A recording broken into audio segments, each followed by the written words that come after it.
नमस्कार। Shri Ramanand senior secondary school Pavta YouTube channel में आप सभी का एक बार फिर से हार्दिक स्वागत है। आज हम कक्षा 10 के लिए प्रश्नावली 5.2 का अध्ययन करेंगे। यहाँ हमारे पास समांतर श्रेणी के अंतर्गत इस प्रश्नावली के अंतर्गत 3 मुख्य बातें ध्यान रखनी हैं। पहला, nवां पद ज्ञात करने के लिए हमारे पास में जो मुख्य सूत्र होता है वो होता है an बराबर a plus n-1 into d। अंतिम पद के लिए l बराबर a plus n-1 into d। और एक से ज़्यादा पद दिए गए हों या ज्ञात करने हों तो वहाँ हमारे पास में समांतर श्रेणी का मानक स्वरूप का मिल जाएगा, जो है a मतलब पहला पद, a प्लस d दूसरा पद, a प्लस 2d तीसरा पद, a प्लस 4d चौथा पद। इसी क्रम को यदि देखा जाए और आपसे कोई पूछ ले 5वां पद क्या होगा, तो आप देख रहे हो d पूछे गए पदों की संख्या से एक कम है, तो 5वां पद कितना होगा a प्लस 4d। छठा कितना होगा a प्लस 5d। इसी तरह से कोई पूछ ले भी 16वां पद कितना होगा, तो पूछे गए पद से d एक कम होता है। आप बताओगे a प्लस 15d। जैसे 100वां पद कितना होगा, तो आप बताओगे a प्लस 99d। अचानक कोई आपसे पूछ ले कि भी 35वां पद कितना होगा, तो आप बताओगे a प्लस 34d। अर्थात पूछे गए पद से d एक कम होता है। अब हम इसमें भिन्न भिन्न प्रकार के जो सवाल हैं उसमें सबसे पहले पढ़ेंगे टाइप नंबर 1। अब इस टाइप नंबर 1 में क्या है, टाइप नंबर में हमारे पास में है सीधा है कोई समांतर श्रेणी देता हो और इसमें सामान्य पूछ ले कि भी nवां पद बताओ, तो टाइप 1 में हमारे पास में सीधा सीधा आता है nवां पद ज्ञात कीजिए। तो नॉर्मली तौर पर nवां पद हमारे पास में आ रहा है। nवां पद के लिए ये सवाल टाइप 1 के रूप में आता है। इसमें हमारे पास जैसे पर्सन नंबर 1 है। अब 1 में हमारे पास दूसरा सवाल हम ले लेते हैं। आप सवाल देखिए, सवाल दिया हुआ है समांतर श्रेणी। समांतर श्रेणी यहाँ ये हमें दिया हुआ है √2, फिर 3√2, फिर 5√2, फिर कोमा डॉट डॉट डॉट और फिर दे रखा है का 18वां पद। तो साफ साफ लिखा हुआ है समांतर श्रेणी देने के बाद सीधा nवां पद ज्ञात करना है। ये इस प्रश्नावली की शुरुआत हुई। सामान्य सवाल एपी दिया हुआ है, पद पूछ रहा है, किसी भी प्रकार की कोई जटिलता हमारे सामने, विकटता हमारे सामने नहीं है। तो सबसे पहले हम यहाँ ज्ञात करेंगे, हल करेंगे इसको। तो हल करते समय सबसे पहले समांतर श्रेणी को मैं लिखूँगा AP। ये दिया है अर्थमेटिक प्रोग्रेस AP। तो यहाँ √2, 3√2, 5√2 कोमा डॉट डॉट डॉट। अब इसमें मतलब पहला पद √2, दूसरा पद 3√2, तीसरा पद 5√2। पहले सवाल को समझना, यहाँ √2 एक बार है, यहाँ √2 3 बार है। इसका मतलब हुआ 3√2, 3√2 का मतलब √2 हमारे पास में 3 बार है। फिर 5√2, इसका मतलब √2 हमारे यहाँ पर 5 बार है। अब हम जब भी किसी सवाल को सरल करेंगे तो हमारे पास में देखो चार चीज़ें हैं, ए एन यानी एनवा पद, ए जिसको हम प्रथम पद कहते हैं, ध्यान देना, ए जो हमारे पास में समांतर श्रेणी का प्रथम पद होता है, एन यहाँ पदों की संख्या कहलाता है, और डी यहाँ पर सार्वय अंतर होता है, अर्थात अंकों के बीच में जो निश्चित अंतर होता है उसको सार्वंतर कहा जाता है। अब आप इसको ध्यानपूर्वक देखेंगे। सबसे पहले हम समांतर श्रेणी को एपी लिख देंगे, उसको नोट कर लेंगे। अब यहाँ सबसे पहले हम निकालेंगे प्रथम पद, तो प्रथम पद को ए कहेंगे, स्वाभाविक है, संख्या का पहला अंक √2। अब हम यहाँ पर सार्वय अंतर निकालेंगे, इसको डी कहते हैं, और डी का जो सूत्र है वह हमारे पास में a2 - a1, अर्थात a2 का मतलब दूसरे पद में से, a2 मतलब दूसरा पद, a1 मतलब पहला पद, इसका मतलब निकला दूसरे पद में से पहले पद की बाकी करनी है, दूसरे पद में से पहले पद की बाकी करनी है।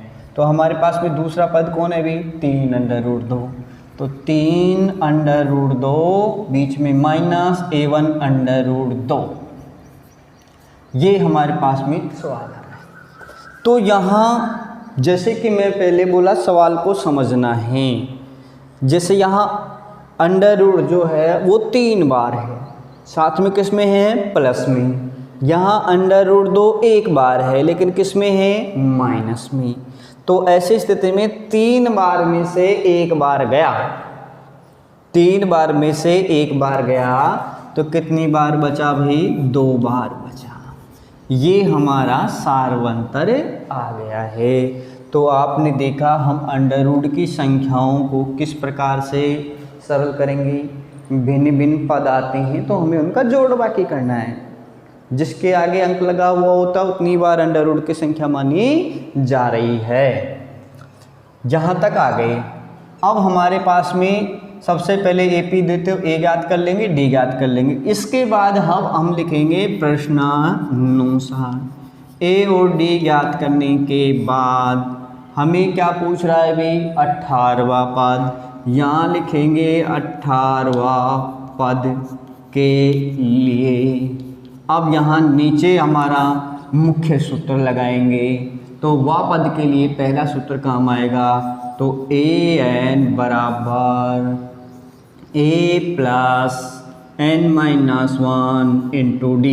देखिए n का मतलब पूछा गया पद, तो a 18 अर्थात 18वां पद, a का मान n के स्थान पर 18, a के मान पे पहला पद और d के स्थान पर सार्वंतर लिखेंगे। तो a हमारे पास में आ रहा है √2 प्लस n हमारे पास में पदों की संख्या जो भी है 18 - 1, d हमारे पास हमारा सार्वंतर जो कि हमने निकाल लिया है। अब √2 अर्थात a का मान यथावत रखेंगे, इसको घटाएंगे, 18 में से 1 गया 17, 17 को 2 से गुणा करेंगे, 17 दूनी 34 √2। अब जैसे आपको पता है √2 एक बार है, यहाँ √2 3 बार है, यहाँ √2 5 बार है, तो यहाँ √2 एक बार है और यहाँ √2 34 बार है, तो 34 बार और एक बार मिल करके हो गया है 35 बार। तो यहाँ आपने देखा कि किस प्रकार से समांतर श्रेणी में nवां पद निकाला जाता है, बड़ा इजी है, बड़ा सरल है। इसका मतलब कोई भी सवाल हो, अब आप टाइप 1 को समझते हुए कि हमारे को एपी दिया हुआ है, पद पूछा है, तो सीधा सीधा तरीका, प्रथम पद निकालिए, ए निकालिए, सूत्र हमारे पास में an वाला लगेगा, अर्थात इसमें हम a d का मान और n पूछा गए पदों में n के स्थान पर मान रख देंगे, आराम से सरल करते हुए निकाल लेंगे। ये था टाइप नंबर 1। इस प्रकार का कोई भी सवाल अब आप सरल कर सकते हो। अब हम यहाँ आएंगे टाइप 2 में। अब टाइप 2 में हमें थोड़ा सा सचेत होना पड़ेगा, थोड़ा ध्यान देना पड़ेगा। यदि ऐसा सवाल हमें आ रहा है तो फिर जो है इस प्रश्नावली को हम पूरी तरीके से सरल कर जाएंगे। तो टाइप 2 में क्या आएगा? टाइप 2 में हमें अंतिम पद दिया है, अंतिम पद दिया है। अब चाहे तो अंतिम पद दे करके हमसे पदों की संख्या ज्ञात करवाता हूँ, या अंतिम पद एक संख्या आती हो या नहीं, अर्थात पूर्ण रूप से एक पूर्ण संख्या आती हो कि नहीं, तो वह हमसे पूछेगा। तो अंतिम पद के लिए जैसे मान लो प्रश्न 2 में मेरे पास में पहला सवाल है, तो यहाँ दिया हुआ है समांतर श्रेणी। समांतर श्रेणी में आ रखा है 21, 18, 15 ... का कौन सा पद -81 है। ये प्रश्नवाचक है, कौन सा पद 81 है। तब हमें जो है पदों की संख्या ज्ञात करनी है। या यहाँ पूछ सकता है क्या कोई पद -81 हो सकता है, तो भी पदों की संख्या ज्ञात करनी है। n पूर्ण संख्या के रूप में आना चाहिए, तब तो ये AP है। और पूर्ण संख्या नहीं आता है, प्राकृत संख्या नहीं आता है, तो मतलब ये समांतर श्रेणी संभव नहीं है।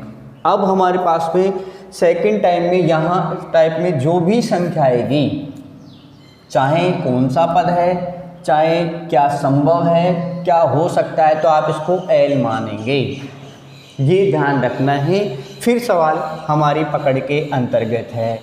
सवाल का टाइप हम सीख रहे हैं, तो सबसे पहले हम AP लिखेंगे।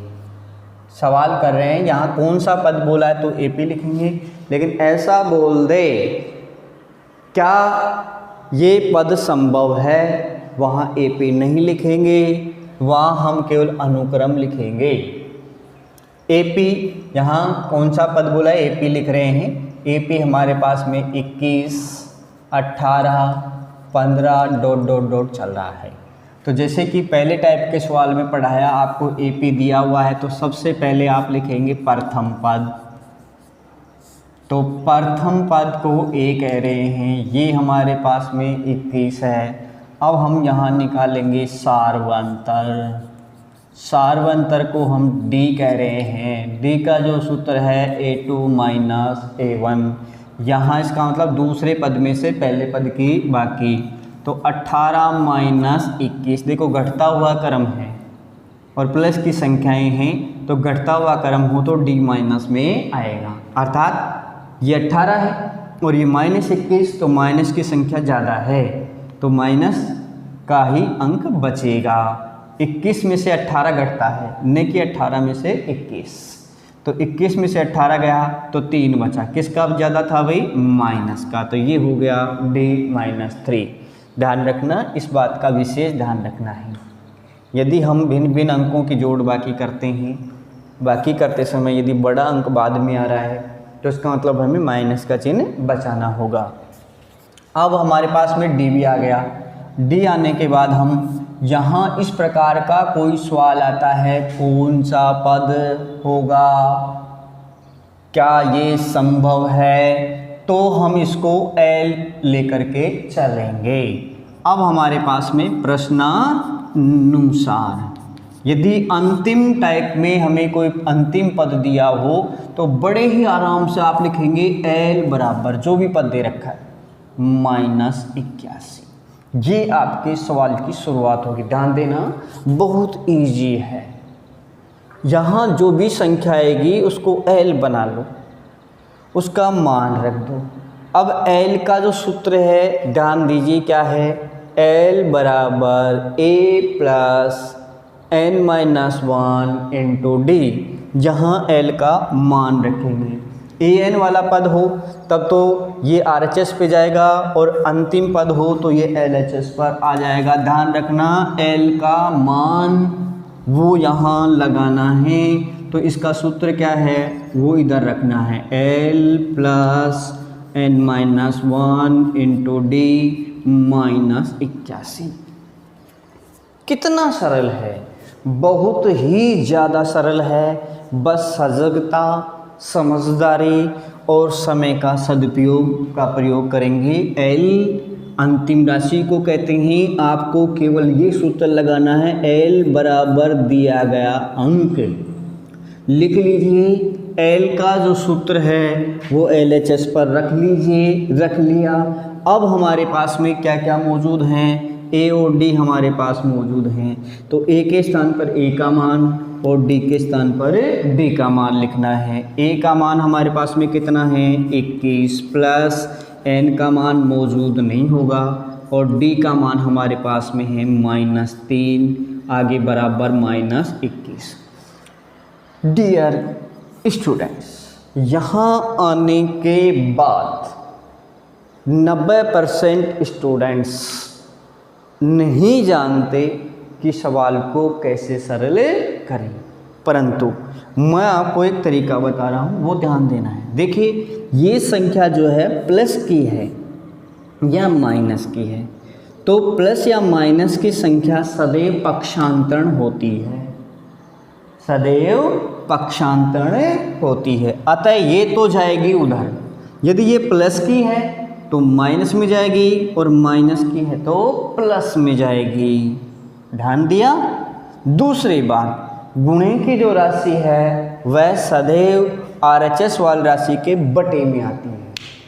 फिर से बोला मैं, गुणे की जो राशि है वह सदैव आरएचएस की राशि के बटे में जाती है, और हमारे पास में केवल हमें सुरक्षित रखना है n-1, ये सुरक्षित रखना है, बराबर लगाना है। इधर की राशि को उधर की राशि के पास ले जाना है, तो -81 पहले से था, इसको अपन पक्षांतरण कर रहे हैं। इधर ये प्लस का है, उधर जार ये माइनस हो गया। अब ये गुणे की राशि बची जो बटे में लाना है। देखो कितना सुंदर तरीका है, कितना इजी तरीका है। अब हम इसका रफ करेंगे।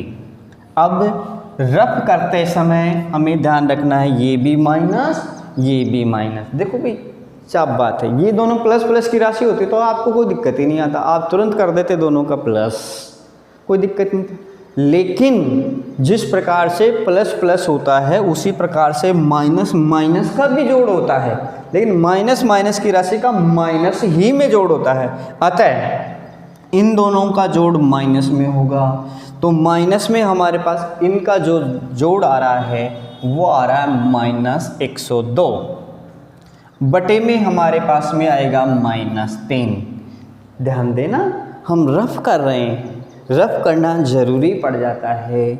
अब रफ कर लिया, इसका टोटल माइनस में ले लिया, बटे वाली राशि ऐसे की ऐसे है। फिर अब हम यहाँ देखेंगे, यदि हमारे पास में 2 माइनस आ रहे हैं ऊपर नीचे, तब तो ये राशि प्लस में आ जाएगी, और यदि एक चिन्ह है चाहे ऊपर चाहे नीचे माइनस का, तो राशि का मान माइनस में आएगा। 2 चिन्ह हमारे पास, तो दोनों माइनस हट गए, तो हमारे पास बचा 102 बटे में 3। अब 102 में हम 3 का भाग धैर्यपूर्वक देना है, तो 3 तिया 9, बच गया 1, उतार लिया 2, 3 चौक 12, 0 बच गया, तो भागफल हमारे पास में आ गया 34। तो n-1 बराबर 34। अब हमारे पास n का जो अंक है वो उधर चला जाएगा, तो n बराबर 34 प्लस 1 अब जुड़ गया, तो n हमारे पास में हो गया है 35। अर्थात हमारे पास में कौन सा पद -81 है, तो अब हम कह सकते हैं कि 35वां पद -81 है। तो इसलिए ये हमारा आंसर हो जाएगा कि 35वां पद -81 है। कितने सुंदर तरीके से, कितनी ईजीएस्ट वे से आप लोग इस प्रश्नावली को सरल कर सकते हो। टाइप 1 सिखाया, बहुत इजी तरीका लगा आपको, बहुत आसान तरीके से आप उसको सीख गए। टाइप 2 में हमें ये ध्यान रखना है, अंतिम पद दिया है तो क्या करना है भाई, एपी लिखो, प्रथम पद लिखो, सार्वंतर लिखो, प्रश्नानुसार अंतिम राशि को एल बना के चलना है। एल बना दिया, एल का जो सूत्र है वो एल के पक्ष में रखेंगे, वहाँ से ए और डी का मान रखेंगे।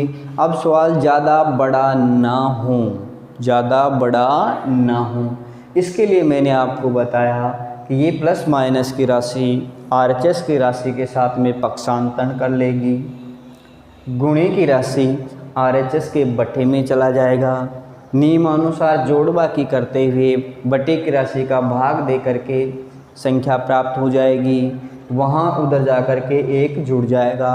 ये हमारे पास में एक प्राकृत संख्या है, अतः यहाँ पदों की संख्या स्पष्ट क्लियर प्राप्त हो रही है। तो इसको हम यहाँ आराम से बता देंगे कि हमारे पास में n का मान 35 आया था, पदों की संख्या 35 आ रही है, तो 35वां पद कितना होना चाहिए भाई, जो प्रश्न पूछता है, अर्थात -81। इस प्रकार आप इनको बड़े ही सुंदर तरीके से सरल कर सकते हो। इसी क्रम में मैं इसी प्रश्न का तीसरा प्रश्न आपके सामने रख रहा हूँ। देखिए क्या है, थोड़ा सा डिफरेंस है और कुछ भी नहीं।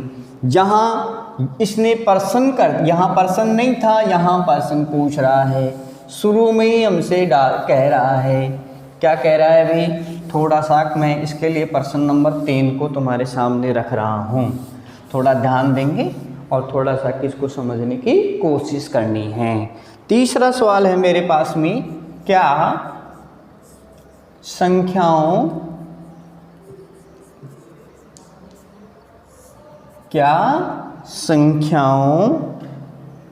के अनुक्रम, क्या संख्याओं के अनुक्रम 5, 11, 17, 5, 11, 17, 23 का का कोई पद ध्यान से समझना है, कोई पद 301 है, ये प्रश्न कहा है। अब इसमें और पहले वाला जो जस्ट हमने सवाल निकाला था उसमें क्या अंतर है, ये हमें ध्यान देना ही होगा। तो डियर स्टूडेंट्स, उसमें हमसे ये कहा गया था कि कौन सा पद होगा इतना, यहाँ पूछ रहा है क्या कोई पद ऐसा हो सकता है, तो सवाल वही है, n निकालना है। n प्राकृत या पूर्ण संख्या आ रही है तो हम जो है बड़े सुंदर तरीके से इसको क्लियर करते हैं। यदि पूर्ण संख्या या प्राकृत संख्या नहीं आ रही है तो ये एपी संभव नहीं है, अर्थात ये पद भी संभव नहीं है, तब ये पद नहीं होगा। अब मैं इसको उसी प्रारूप में हल करूँगा। तो मेरे पास में यहाँ ये आ रही है एपी लिखेंगे, अंतर समान है, कितना है भी 5, 11, 17, 23 ... तो नियम के अनुसार एपी दे रखे, तो सबसे पहले हम निकालेंगे प्रथम पद, ए कितना है 5, फिर नियम के अनुसार हम निकालेंगे सार्वंतर, डी सूत्र है A2 minus A1, it means दूसरे पद में से पहले पद की बाकी, दूसरा पद 11 माइनस पहला पद 5, बाकी किया 6 प्लस का रहा है ए और डी आ गया। अब हम 301 को क्या मान के चलें, बताया था ना आपको एल, बस यही आपके सवाल की शुरुआत है, आपकी पकड़ है। यदि आपने ऐसा समझ लिया तो फिर आप 100% इस प्रश्नावली को कंप्लीट करने जा रहे हो। तो L बराबर 301 मान के चलते हैं। आपको बताया यहाँ L का सूत्र क्या है, A + n - 1 × D। तो a plus n minus 1 into D 301 के बराबर लीजिए। a और d का मान रखिए। a का मान हमारे पास में आ रहा है 5 प्लस n का पता नहीं, d का मान हमारे पास में आ रहा है 6 बराबर आ रहा है 301।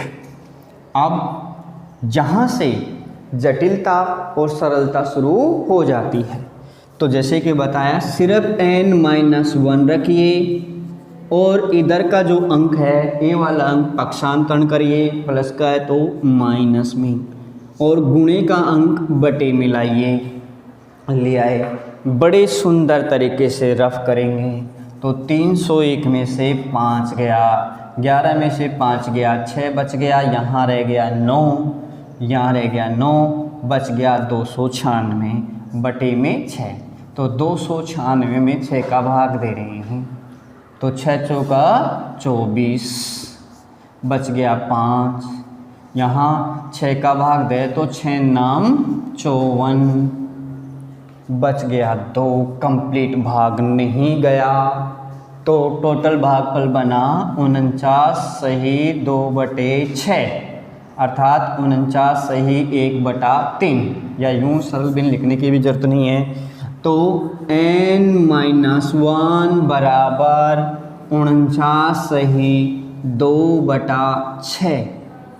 इधर से इसको हम चाहें मिश्र भिन्न में बदल लें तो यहाँ n बराबर ये उधर चला जाएगा, तो 49 सही 2/6 माइनस 1 आ रहा है। तो हम इसको सरल करते हैं भाई। तो 49 सही 2/6 का मतलब हुआ 49 सही 1/3।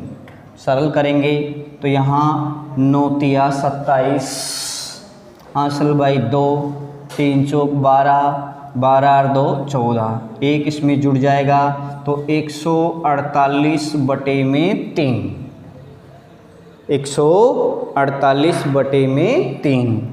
तो यहाँ n बराबर 148 बटे में 3 माइनस 1, इसका लघुत्तम लेंगे। तो लघुत्तम हमारे पास रफ कर लेते हैं, 3 आ गया, तो 148 माइनस 3 एकम 3, बाकी किया 145 बटे में 3, सरल किया, पूरा भाग देंगे। ध्यान देना बस ये चीज़ समझ में आनी चाहिए। 3 चौक 12, बच गया 2, तो 3 अंट्या 24, बच गया 1, अर्थात 48 सही 1/3। तो n का जो मान आया वह 48 सही 1/3 आ रहा है, अर्थात n का मान कंप्लीट प्राकृत संख्या नहीं है, कंप्लीट प्राकृत संख्या नहीं है। तो अतः हम लिखेंगे यहाँ n एक पूर्ण संख्या नहीं है। n का जो मान आ रहा है एक पूर्ण संख्या नहीं है, या सीधा ऐसे लिख सकते हैं 48 सही 1/3 एक पूर्ण संख्या नहीं है। अब हमारे पास में पूर्ण संख्या होती, यानी या हमारे पास में पूरा भाग चला जाता, तब तो हम लिखते हाँ संख्या का एक पद हो सकता है। और यदि पूर्ण संख्या नहीं आ रही है तो अतः लिखेंगे, आता है 301 दिए गए अनुक्रम का एक पद नहीं होगा, ये हमारा अभिष्ट आंसर होगा। तो आज हमने 2 प्रकार के सवाल सीखे जिसमें n पद ज्ञात करना हो। दूसरा टाइप सीखा अंतिम पद। अंतिम पद में 2 प्रकार का सवाल हमारे पास में आता है, जिसमें एक तो ये बोलता है कि कौन सा पद, वहाँ तो केवल पद निकालना होता है। दूसरे बात बोलता है क्या कोई ऐसा पद हो सकता है, इसका भी ऐसे प्रक्रिया वही सेम है, वही n निकालना है। बस इतना ध्यान रखना है, यदि n एक पूर्ण संख्या आ रहा है तब तो ये पद संभव है, और यदि पूर्ण संख्या नहीं आ रही है, बटे में आ रही है, पूरा भाग नहीं जा रहा है, तो ये पद संभव नहीं है। डियर स्टूडेंट्स, अगले भाग में हम इसको भिन्न भिन्न पदों पर जो सवाल आएंगे उसको सीखेंगे, जिसमें एक से ज़्यादा पद दिए गए हों या एक से ज़्यादा पद पूछता हो। तब तक के लिए आप सभी को धन्यवाद। Thank you.